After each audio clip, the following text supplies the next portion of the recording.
Welcome to Parth commerce academy. विद्यार्थी मित्रांनो, मी Mahadik sir आणि या नवीन व्हिडिओमध्ये तुमच्या सर्वांचं पुन्हा एकदा स्वागत.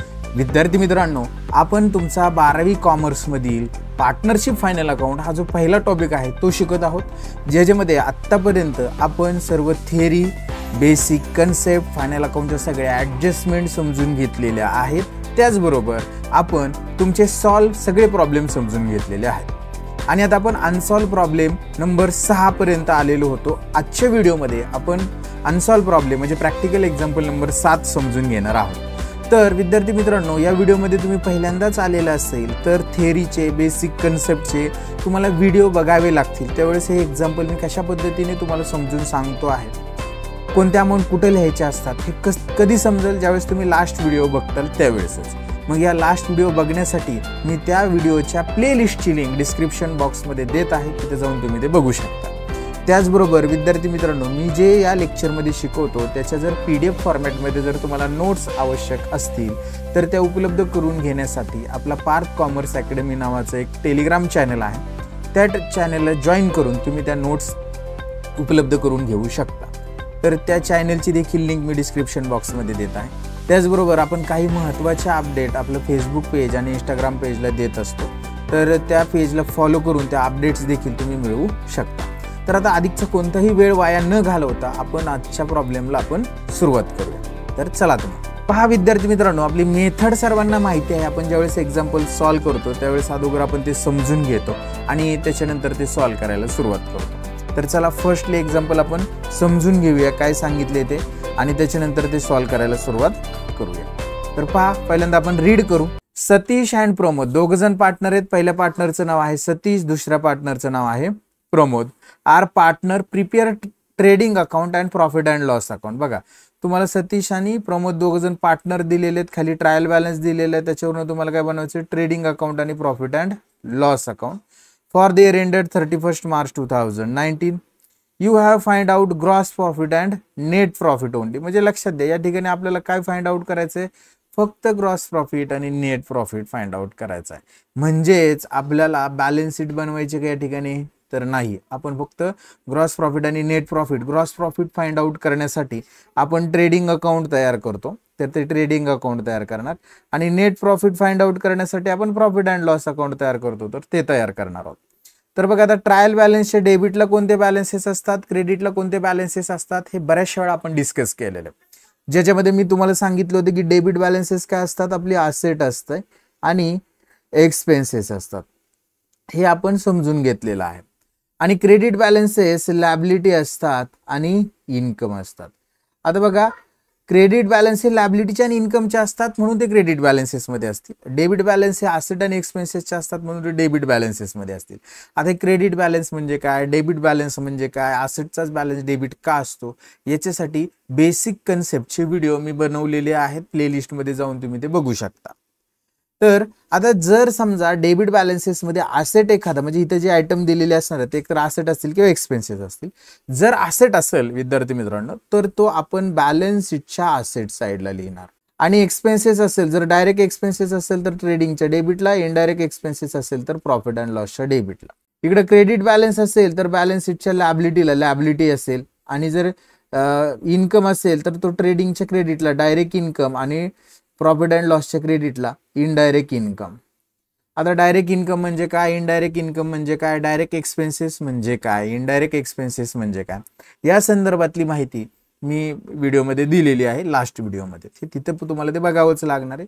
तर चला सुरू करूया. आपल्याला फर्स्ट डेबिट बॅलन्सेस कसे ट्रान्सफर करायचे ते पाहूया. बघा, स्टॉक हा ओपनिंग स्टॉक आहे, आपण हा ट्रेडिंगच्या डेबिटला लिहिणार. देन आफ्टर नेक्स्ट परचेस दिलेले आपल्याला त्यांनी. आता परचेस हा आपला डायरेक्ट एक्सपेन्सेस आहे, हा सुद्धा कुठे लिहिणार आपण, ट्रेडिंग अकाउंटच्या डेबिटला लिहिणार. वेजेस सुद्धा डायरेक्ट एक्सपेन्सेस आहे, ट्रेडिंगच्या डेबिटला. इन्शुरन्स इनडायरेक्ट एक्सपेन्सेस आहे, प्रॉफिट अँड लॉसच्या डेबिटला. आता बघा, या ठिकाणी अनप्रोडक्टिव्ह वेजेस दिलेले, आता हे लिहिणार आपण ट्रेडिंगच्या डेबिटला. वेअर हाऊस रेंट हे प्रॉफिट अँड लॉसच्या डेबिटला लिहिणार. कॅरेज आउटवर्ड, इनवर्ड हे ट्रेडिंगच्या डेबिटला, आउटवर्ड प्रॉफिट अँड लॉसच्या डेबिटला. सेल्स रिटर्न हे सेल्स मधून मायनस करतो आपण, हे सेल्स मधून मायनस करणार. Export duty, import duty direct expenses आहे, एक्सपोर्ट ड्युटी हा इनडायरेक्ट आहे, प्रॉफिट अँड लॉसच्या डेबिटला लिहिणार. कस्टम ड्युटी डायरेक्ट एक्सपेन्सेस आहे ट्रेडिंगच्या डेबिटला. सन्ड्री डेटर्स ही आपली असेट आहे, बॅलन्स शीटच्या असेटला लिहिणार. इन्व्हेस्टमेंट ही सुद्धा असेट आहे, बॅलन्स शीटच्या असेटलाच लिहिणार. फॅक्टरी रेंट डायरेक्ट एक्सपेन्सेस आहे ट्रेडिंगच्या डेबिटला. Postage and Telegram indirect expenses आहे प्रॉफिट अँड लॉसच्या डेबिटला. तर अशा पद्धतीने डेबिटचे बॅलन्सेस कुठं पोस्ट करणार हे आपण लिहून घेतलेलं आहे. आता क्रेडिट बॅलन्सेस मध्ये आपल्याला सेल्स दिले, हा सेल्स लिहिणार आपण ट्रेडिंगच्या क्रेडिटला, कारण की इन्कम येतो डायरेक्ट. डिव्हिडंड पण इन्कम आहे परंतु इनडायरेक्ट येतो प्रॉफिट अँड लॉसच्या क्रेडिटला लिहिणार. परचेस रिटर्न हा परचेस मधून काय करणार, लेस करणार. आता एक सेल्सला एक स्टार मार्क करा, सेल्स रिटर्न आहे, आणि इथं परचेसला सुद्धा स्टार मार्क करा, त्याच्यावर परचेस रिटर्न आहे. सन्ड्री क्रेडिटर्स आपण बॅलन्स शीटच्या लायबिलिटी लिहिणार. इथं खूप महत्वाची इन्फॉर्मेशन आहे. 10% bank loan with effect from 1/7/2018. 1/7/2018 पासून आपण लोन घेतलेले, 10% त्याच्यावर व्याज द्यावं लागणार आहे, असं याचा अर्थ होतो. म्हणजे 1/7 मध्ये 1 जुलैपासून, जुलै आपलं वर्ष संपणारे मार्च 2019ला, इथं वर्षाची शेवटची तारीख आहे.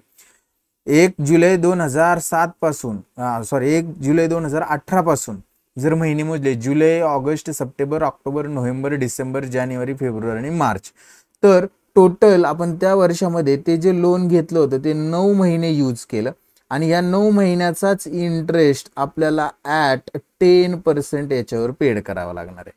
आणि त्या लोनची अमाऊंट बघा किती, 8,000. 8,000वर 10% 9 महिन्याचं कॅल्क्युलेट करणार, आणि हे इंटरेस्ट त्या लोनमध्ये ॲड करणार. पहिला इफेक्ट काय असेल त्या लोनमध्ये ॲड, आणि द्यावा लागते म्हणून प्रॉफिट अँड लॉसच्या डेबिटला लिहिणार. म्हणून या इंटरेस्ट ऑन बँक लोनला ही हिडन ॲडजस्टमेंट आहे, त्याला आपण स्टार मार्क करणार आहोत. आणि ऑर्डर रिसिप्ट हा इन्कम आहे, प्रॉफिट अँड लॉसच्या क्रेडिटला लिहिणार. तर अशा पद्धतीने आपण क्रेडिट बॅलन्सेस कुठं जातात हे समजून घेतलेलं आहे. आता ॲडजस्टमेंटकडे जाऊया. फर्स्ट ॲडजस्टमेंट काय सांगते, क्लोजिंग स्टॉकची value, closing stock valued at ₹15,400.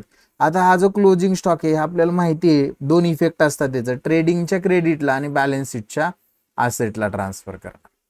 त्याच्यानंतर आउटस्टँडिंग वेजेस दिलेले आहेत आपल्याला. तर आता हे आउटस्टँडिंग वेजेस त्या पर्टिक्युलर एक्सपेन्सेस मध्ये म्हणजेच वेजेस मध्ये आपण ऍड करणार, आणि प्रॉफिट अँड लॉसच्या डेबिटला लिहिणार. प्रॉफिट अँड लॉसच्या डेबिटला नाही, बॅलन्स शीटच्या लायबिलिटी लिहिणार, कारण की ते देणं आहे. हे ऍड करताना ट्रेडिंगच्या डेबिटला ऍड करणार.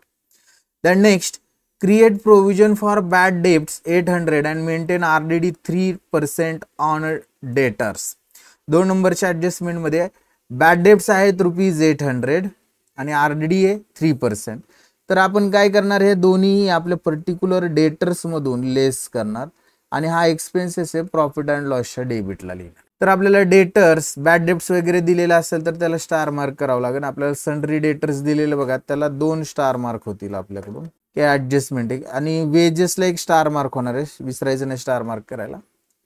त्याच्यानंतर goods of ₹1,800 distributed as a free sample. माल फ्री म्हणून वाटला म्हणजे तो ऍडव्हर्टाइजमेंट आहे. मग आपला माल गेला ट्रेडिंगच्या क्रेडिटला, ॲज अ ऍडव्हर्टाइजमेंट म्हणून प्रॉफिट अँड लॉसच्या डेबिटला दाखवणार. दुसरा effect, last goods of ₹2,000 were sold and deliver. बघा माल विकला किती रुपयाचा, 2,000 रुपयाचा, sold and deliver on 31 March 2019, but no entry is pass in the books of account. परंतु त्याची एंट्री बुक्स ऑफ अकाउंटला केलेली नाही आहे. म्हणजे आपला हा अनरेकॉर्डेड सेल्स आहे. काय हा, अनरेकॉर्डेड सेल्स. मग आपल्याला हा काय करावं लागेल, आपल्या त्या पर्टिक्युलर सेल्स मध्ये ऍड करावा लागेल. मग आपण आज सेल्स मध्ये काय करणार आहोत, ऍड करणार. आणि सेल्स अनरेकॉर्डेड क्रेडिट सेल्स असतात, डेटर्स सुद्धा त्याच्यामुळे वाढणार आहेत, हा डेटर्स मध्ये सुद्धा ऍड करणार.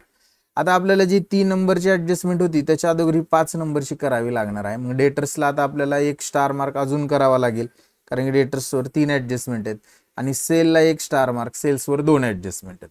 अशा पद्धतीने आपण ऍडजस्टमेंट नंबर 5 समजून घेतलेली आहे. पहा विद्यार्थी मित्रांनो, ऍडजस्टमेंट सगळे आपण समजून घेतलेले आहेत. आता आपल्याला काय करायचं, एक्झाम्पल सॉल्व्ह करायला सुरुवात करायची आहे. तर चला सुरू करूया. चला फर्स्ट आपण काय करायचं, ट्रायल बॅलन्सचे डेबिट बॅलन्सेस ट्रान्सफर करून घ्यायचे आहेत. तर त्याच्यामध्ये पहिल्यांदा दिले आपल्याला स्टॉक. स्टॉक हा लिहितो आपण ट्रेडिंगच्या डेबिटला, म्हणून ट्रेडिंग अकाउंटच्या डेबिटला येणार, आणि त्या ठिकाणी लिहिणार टू ओपनिंग स्टॉक, आणि त्याची जी अमाऊंट आहे ती लिहिणार आपण ₹8,700 ₹8,700. ओपनिंग स्टॉक लिहून झाल्यानंतर नेक्स्ट आहे परचेस. आता हे परचेस आपले डायरेक्ट एक्सपेन्सेस आहे, ट्रेडिंगच्या डेबिटलाच लिहिणार टू परचेस. कंसात काय लिहायची गरज नाही, खाली लिहा लेस परचेस रिटर्न. परचेस रिटर्नचे आपल्याला अमाऊंट ज्या वेळेस भेटेल त्यावेळेस ते आपण वजा करणार परचेस मधनं.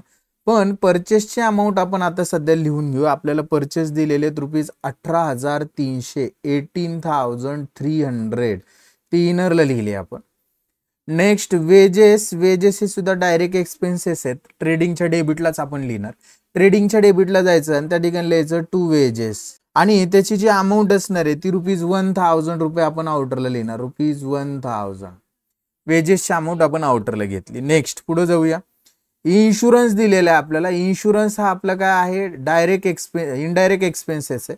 प्रॉफिट अँड लॉसच्या डेबिटला जायचं आणि त्या ठिकाणी लिहायचं टू इन्शुरन्स आणि ह्या इन्शुरन्सची अमाऊंट लिहिणार आहोत आपण त्या ठिकाणी ₹800 ₹800. नेक्स्ट पहा काय दिलंय त्यांनी, अनप्रोडक्टिव्ह वेजेस आहेत. तर हे अनप्रोडक्टिव्ह वेजेस देखील काय आपला इनडायरेक्ट एक्सपेन्सेस आहे. सॉरी, इथं डायरेक्ट झाले. प्रॉफिट अँड लॉसच्या डेबिटला लिहायचा आहे तो अनप्रोडक्टिव्ह वेजेस. तर आपण जाऊया प्रॉफिट अँड लॉसच्या डेबिटला आणि त्या ठिकाणी लिहू टू अनप्रोडक्टिव्ह. प्रोडक्टिव्ह किंवा नुसतं वेजेस असेल तर ते डायरेक्ट आहेत, अनप्रोडक्टिव्ह वेजेस इनडायरेक्ट आहे, म्हणून ते आपण प्रॉफिट अँड लॉसच्या डेबिटला लिहिणार टू अनप्रोडक्टिव्ह वेजेस आणि त्याची जी अमाऊंट आहे ती अमाऊंट लिहिणार ₹1,000. नेक्स्ट अनप्रोडक्टिव्ह वेजेस झाल्यानंतर वेअर हाऊस रेंट आहे बघा आणि त्याची अमाऊंट आहे ₹600. आपण लिहूया warehouse rent profit and लॉसच्या डेबिटला टू वेअर हाऊस रेंट आणि त्याची अमाऊंट बघा किती दिली आपल्याला त्यांनी, ₹600. नेक्स्ट कॅरेज आउटवर्ड हा सुद्धा प्रॉफिट अँड लॉसच्या डेबिटलाच लिहायचा आहे टू कॅरेज आउटवर्ड आणि त्याची जी अमाऊंट आहे ती लिहिणार आपण ₹1,200 ₹1,200. नेक्स्ट सेल्स रिटर्न आहे, सेल्स मधून लेस करणार. आता सेल्स आपण ट्रेडिंगच्या क्रेडिटला लिहितो, ट्रेडिंगच्या क्रेडिटला लिहायचं सर्वप्रथम सेल्स बाय सेल्स. ज्या वेळेस आपण क्रेडिट बॅलन्स कडे जाऊ त्यावेळेस ते सेल्सची अमाऊंट लिहून घेऊ. त्यातनं लेस सेल्स रिटर्न आणि सेल्स रिटर्नची अमाऊंट आहे ₹600 इनरला लिहिणार आणि त्याच्या खाली अशा पद्धतीची लाईन मारणार आणि अनरेकॉर्डेड सेल्स सुद्धा आहेत त्यामुळे सुद्धा अजून 2 ओळी जागा सोडून अशी लाईन मारणार. म्हणजे सेल्ससाठी आपण अशा पद्धतीचं वर्किंग करून ठेवणार आहोत. नेक्स्ट पहा, एक्सपोर्ट ड्युटी हा आपला एक्सपेन्सेस आहे इनडायरेक्ट, तो आपण प्रॉफिट अँड लॉसच्या डेबिटला लिहिणार टू एक्सपोर्ट ड्युटी आणि त्याची अमाऊंट आपण लिहिणार आहोत ₹1,400. नेक्स्ट कस्टम ड्युटी हा ट्रेडिंगच्या डेबिटला लिहिणार, ट्रेडिंगच्या डेबिटला लिहायचं टू कस्टम ड्युटी आणि त्याची जी अमाऊंट आहे ती लिहिणार आपण ₹1,400. दॅन नेक्स्ट कस्टम ड्युटी झाल्यानंतर सन्ड्री डेटर्स आहेत. आता असेटला लिहायचे ते पण आपण बॅलन्स शीट तयार करणार नाही त्यामुळे असेटला पोस्ट करू शकत नाही. इन्व्हेस्टमेंट सुद्धा असेटला लिहायचे, बॅलन्स शीट तयार करणार नाही तिथे लिहू शकत नाही. फॅक्टरी रेंट हे ट्रेडिंगच्या डेबिटला लिहायचे 1,600 ₹1,600. दॅन नेक्स्ट लास्ट वन आहे पोस्टेज अँड टेलिग्राम, हे प्रॉफिट अँड लॉसच्या डेबिटला लिहिणार टू पोस्टेज अँड टेलिग्राम आणि त्याची अमाऊंट लिहिणार आहोत आपण ₹400. डेबिट बॅलन्सेस सगळे झालेले आहेत. क्रेडिट बॅलन्सेस मध्ये बघा बाय सेल्स आहे 68,000, ट्रेडिंगच्या क्रेडिटला आपण 68,000 इनरला लिहिणार, सेल्स लिहून ठेवलंय त्यातनं 600 वजा झाले तर 65,400 इनरला येतील. सेल्स झाल्यानंतर डिव्हिडंड हा इन्कम आहे, इनडायरेक्ट इन्कम. प्रॉफिट अँड लॉसच्या क्रेडिटला एक ओळ जागा सोडायची, लिहायचं बाय डिव्हिडंड आणि त्याची जी अमाऊंट असणार आहे ती अमाऊंट आपण त्या ठिकाणी लिहून घेऊया ₹200. आउटर कॉलमला लिहिणार ₹200. Than next purchase return 500. आता परचेस ट्रेडिंगच्या डेबिटला लिहिलंय तिथं आपण मायनस परचेस रिटर्न म्हटलंय, तिथं फक्त इनरला अमाऊंट लिहायची 500. 18,300 मधनं 500 जर वारजा झाले तर ₹17,800 ₹17,800 आपल्या आउटरला येते. नेक्स्ट सन्ड्री क्रेडिटर्स लॅबिलिटी लिहायचे, बॅलन्स शीट तयार केलेली नाही, लॅबिलिटीला लिहू शकत नाही. बँक लोन जे आहे ना त्याचा विषय आत्ताच करून घ्यायचा आपल्याला, हिडन ऍडजस्टमेंट आहे म्हणून आता याच्यावरचं इंटरेस्ट कॅल्क्युलेट करायचंय. हे बँक लोन म्हणजे लॅबिलिटी साईडला ऍड करायचं, हे लॅबिलिटी लिहिणार होतो पण बॅलन्स शीट तयार न केल्यामुळं आपण ते लॅबिलिटीला पोस्ट करणार नाही. आणि दुसरा इफेक्ट प्रॉफिट अँड लॉसच्या डेबिटला लिहायचा इंटरेस्टचा. एक छोटीशी वर्किंग नोट करा आणि वर्किंग नोटला नाव द्या calculation of interest on bank loan आणि याला अंडरलाईन करायचे आपण. याच्यामध्ये फर्स्ट बघा आपण काय करणार आहोत, तर आपल्याकडे बँक लोनची अमाऊंट किती 8,000, त्याच्यावर इंटरेस्ट किती आहे 10%, आणि कधी घेतले बँक लोन 1/7 ला. 1/7 पासून आपलं वर्ष संपतं 31 मार्चला, म्हणजे जुलैपासून मार्च पर्यंतचे महिने मोजले तर 9 महिनेच ते लोन यूज केलं त्या वर्षामध्ये, म्हणून त्याच्यावर 9 महिन्याचंच व्याज काढायचं. मग आपण काय करणार, ₹8,000 इंटू 10/100 इंटू 9/12. बघा 3 त्रिक 9 आणि 3 चौक 12. हा 0 गेला, हा 0 गेला, हा 0 गेला, हा 0 गेला. इथं 4 एके 4 आणि 4 दोन्ही 8. हा 2 आणि हा 0 आहे असा लिहिला. मग 20 गुणुले जर आपण काय केले 10 केले तर किती येतात 200, आणि 200 गुणुले 3 जर केले, म्हणजे इथं बघा 20 गुणुले 10 गुणुले 3, तर ते किती येणार 20 गुणुले 10 200, 200 गुणुले 3, तर ते येणार आहे ₹600. रुपीज किती येणार आहे 600. इतकं व्याज आपल्याला त्या बँक लोनवर पेड करावं लागेल. मग हे व्याज आपण त्या बँक लोन मध्ये ऍड करू लॅबिलिटी साईडला, पण लॅबिलिटी तयार केली नाही त्यामुळे ते विषय एक इफेक्ट सोडून द्यायचा. दुसरा इफेक्ट हे द्यावं लागणार आहे, प्रॉफिट अँड लॉसच्या डेबिटला जायचं आणि त्या ठिकाणी लिहायचं to interest on bank loan आणि त्याची अमाऊंट लिहिणार ₹600 झालं. त्याच्यानंतर ऑदर रिसिप्ट हा इन्कम आहे, प्रॉफिट अँड लॉसच्या क्रेडिटला लिहायचं बाय ऑदर रिसिप्ट, आणि त्याची जी अमाऊंट असणार आहे ती अमाऊंट लिहिणार आपण त्या ठिकाणी ₹1,000. Than next number first adjustment, closing stock 15,400, ट्रेडिंगच्या क्रेडिटला लिहायचं बाय क्लोजिंग स्टॉक ₹15,400. आणि याचा दुसरा इफेक्ट बघा, बॅलन्स शीटच्या असेटला देतो, परंतु आपण बॅलन्स शीट तयार केली नाही, दुसरा इफेक्ट देणार नाही. आउटस्टँडिंग वेजेस, वेजेस मध्ये ऍड होणार, वेजेस ट्रेडिंगच्या डेबिटला लिहिलेले आहेत. आता काय झालेलं आपण या ठिकाणी वेजेस जे आहेत ना ते इनरला लिहायचं विसरून गेलेलो आहोत, स्टार मार्क केलेलं असताना सुद्धा. तर आता ते 1,000 लिहिलेले आहेत, तर आपण काय करूया डायरेक्ट लिहून टाकूया टू आउटस्टँडिंग वेजेस. इथं इनरला लिहिले असते आपण आणि यांची टोटल आउटरला घेतली असते. आता दाद लिहिताना काय लिहू, direct to outstanding wages, direct आउटरला लिहू, नो प्रॉब्लेम, चुकत नाही. आणि त्याची अमाऊंट लिहिणार ₹500. आणि आता दुसरा इफेक्ट बॅलन्स शीटच्या लॅबिलिटीला लिहायचा आहे, पण बॅलन्स शीट तयारच केली नाही त्यामुळे दुसरा इफेक्ट होणार नाही, देणार नाही आपण. नेक्स्ट क्रिएट प्रोव्हिजन, ही ऍडजस्टमेंट आपल्याला 5 नंबरची ऍडजस्टमेंट केल्यानंतर करायची. 5 नंबरच्या ऍडजस्टमेंट मध्ये काय सांगितले, ₹2,000 माल विकला, तो डिलिव्हर पण केला पण रेकॉर्ड केलेला नाही, तर हा अनरेकॉर्डेड सेल्स आहे. सेल्स मध्ये जायचं, त्या ठिकाणी लिहायचं ऍड अनरेकॉर्डेड सेल्स. अमाऊंट लिहिणार ₹2,000. बघा 65,400 प्लस 2,000 67,400 आउटरला येणार. आणि हे अनरेकॉर्डेड सेल्स आपल्या बॅलन्स शीटच्या असेटला डेटर्स मध्ये ऍड होतील, पण बॅलन्स शीट तयार केलेली नाही. आपण काय करूया, एक कच्ची बॅलन्स शीटच्या असेटला जे डेटर्स लिहितात ना त्या फॉर्मॅटमध्ये आपण फक्त एक वर्किंग नोट करूया डेटर्सची. मग त्या ठिकाणी आपण लिहूया नंबर 2 ला कॅल्क्युलेशन ऑफ डेटर्स. डेटर्स फक्त कॅल्क्युलेट करणार आहेत आपण. आपल्याला बघा ओरिजिनल डेटर्स कितीचे दिले होते ते बघू. इथं मी काय करतो, एक 2 अमाऊंट सारखे कॉलम करतो, जे बॅलन्स शीटला आपण करतो ना इनरचा, आणि हा आउटरचा कॉलम आहे असं लक्षात घ्या. आणि या ठिकाणी आपण आपले डेटर्स लिहिणार जे आपल्याला दिलेले आहेत. या असं समजा की बॅलन्स शीटच्या असेट साइड आहे आणि डेटर्सची अमाऊंट बघा किती दिलेली होती आपल्याला. बॅलन्स आपण जर बघितली इथं तर डेटर्सची अमाऊंट सन्ड्री डेटर्स ₹40,000 दिलते, तर ते ₹40,000 आपण या ठिकाणी ऍड लिहिणार. आणि याच्यामध्ये आपण काय म्हणणार, ऍड अनरेकॉर्डेड सेल्स. अनरेकॉर्डेड सेल्स अमाऊंट लिहिणार रुपीज किती होतं बघा, अनरेकॉर्डेड सेल्स ₹2,000. ₹2,000. हे 40 मध्ये 2 ऍड होतील, 42,000 इनरला येतील. 42,000 इनरला येतील अशा पद्धतीने. म्हणजे आता आपण काय केलं ते लक्षात घ्या बरं का. ऍडजस्टमेंटच्या बाबतीत 5 नंबर आपण काय केलं की हे जे सेल्स मध्ये 2,000 ऍड केले आणि डेटर्स मध्ये बॅलन्स शीटच्या असेटला असेट नव्हती पण कच्च तयार केलेले तिथे ऍड केलेले. आपल्याला बाकीच्या बॅड डेब्ट्स वगैरे कॅल्क्युलेट करायच्यात म्हणून ते गरजेचंच आहे. आता बघा 3 नंबरच्या ऍडजस्टमेंट मध्ये बॅड डेब्ट्स आहेत 800, हे डेटर्स मधनं काय करायचे आहेत, लेस करायचे. आता डेटर्स तर आपण वर्किंग नोट मध्ये दाखवले, त्या ठिकाणी यायचं म्हणायचं लेस बॅड डेब्ट्स. लेस बॅड डेब्ट्स आणि त्याची अमाऊंट लिहिणार आपण ₹800. ₹800. 42 मधनं 800 गेले, 41,200 इनरला राहणार. 41,200. आता लक्ष द्या, हे 800 रुपये ॲज अ बॅड डेब्ट्स म्हणून आपण प्रॉफिट अँड लॉसच्या डेबिटला मेन्शन करणार आहोत.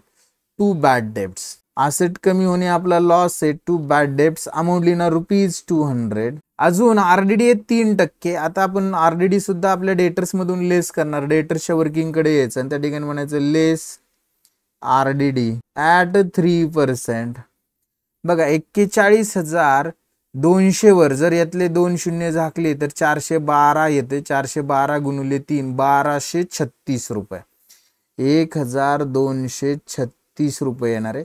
आणि हे जर वजा झाले तर आपल्याला डेटर्स आउटरला भेटणार आहेत 39,964 रुपये.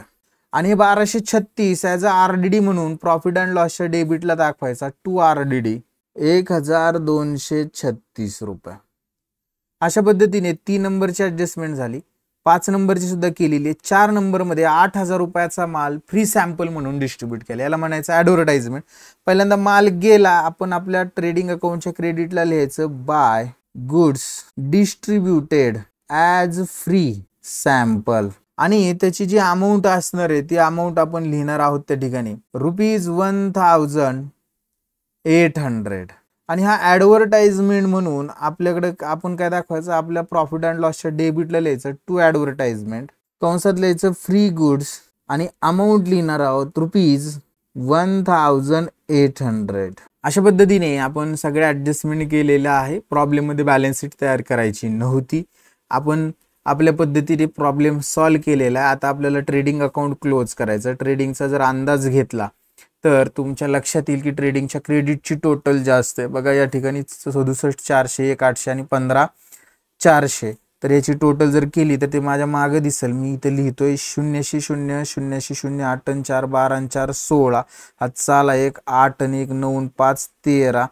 हा चाला 1 7 आणि 1 8. 83,600 रुपये क्रेडिटची टोटल आली आपले. 86,600 येते. परत एकदा करूया. बघा ट्रेडिंगची टोटल मध्ये आपण जर बघितलं तर आपले या ठिकाणी एक अमाऊंट आपली काय झालेली टोटल करत असताना थोडीशी ही झालेली. तर आपल्याला ना 600 रुपये वजा केल्यानंतर इथं आपल्याला 67,400 रुपये येणार आहेत. आणि ह्या 67 म्हणजे 2,000 ॲड झाल्यानंतर इकडं 69,400 येणार आहेत. आणि आता जी आहे ना आपली ती 86,600 रुपये येणार आहेत. तर तो फरक जो झाला होता ते आपली टोटल घेत असताना चुकीची टोटल घेतल्यामुळे झाला होता. तर ती 86,600 रुपये डेबिटला लिहिणार आपण. आणि त्यातून ह्या डेबिटच्या सगळ्या अमाऊंट वजा केल्यानंतर 56,200 रुपये आपला ग्रॉस प्रॉफिट राहणार आहे. याला म्हणायचं to gross profit carried down. आणि हा ग्रॉस प्रॉफिट आपल्या प्रॉफिट अँड लॉसच्या क्रेडिटला लिहायचं by gross profit brought down. आणि अमाऊंट लिहिणार 56,200. आणि आता प्रॉफिट अँड लॉस अकाउंट जर क्लोज केलं तर प्रॉफिट अँड लॉसच्या क्रेडिटची अमाऊंट जास्त आहे. 56 आणि 2 58 59,200 रुपये येणार आहे आपल्याला. 59,200 तेच इकडे लिहिणार 59,200. आणि त्यामधून या सगळ्या अमाऊंट जर वजा केल्या तर आपल्याला भेटणार आहे 48,964. या सगळ्या डेबिटच्या अमाऊंट वजा केल्यानंतर 1 2 आणि तिसऱ्या लाईनला लिहायचं आपण त्या ठिकाणी to net profit. To net profit. आणि याच्यामध्ये आपण हा जो प्रॉफिट आहे आपल्या पार्टनरला वाटणार. पहिला पार्टनर आहे सतीश आणि जो दुसरा पार्टनर आहे त्याचं नाव आहे प्रमोद. तर त्यातलं सतीशला येणार आहे 24,482 रुपीज. आणि दुसरा पण तेवढाच आहे 24,482 रुपीज. तर अशा पद्धतीने आपण नेट प्रॉफिट आणि ग्रॉस प्रॉफिट जो आपल्याला प्रॉब्लेममध्ये त्यांनी कॅल्क्युलेट करायला सांगितलेला होता तो कॅल्क्युलेट केलेला आहे. आपला नेट प्रॉफिट आलेला आहे 48,964 आणि ग्रॉस प्रॉफिट आलेला आहे 56,200. तर अशा पद्धतीने हा जो प्रॉब्लेम होता तो आपण समजून घेतलेला आहे. आय होप विद्यार्थी मित्रांनो हे एक्झाम्पल तुम्हाला चांगल्या पद्धतीने समजलेलं आहे. जर समजलेलं असेल तर व्हिडिओला लाईक करायला विसरायचं नाही. तुमच्या मित्रांपर्यंत व्हिडिओ शेअर करा. चॅनलला जर सबस्क्राईब केलेलं नसेल तर सबस्क्राईब करा. बरेचसे विद्यार्थी व्हिडिओ बघतात, मी तुमच्यासाठीच काम करतोय, तर ते कामाचं फळ ॲज अ फी असं समजा आणि चॅनलला सबस्क्राईब करा. आज आपण इथंच थांबूया. आजच्या पुरतं एवढंच. पुढच्या व्हिडिओमध्ये आपण नेक्स्ट प्रॉब्लेम समजून घेणार आहोत. तोपर्यंत सर्वांना बाय, टेक केअर.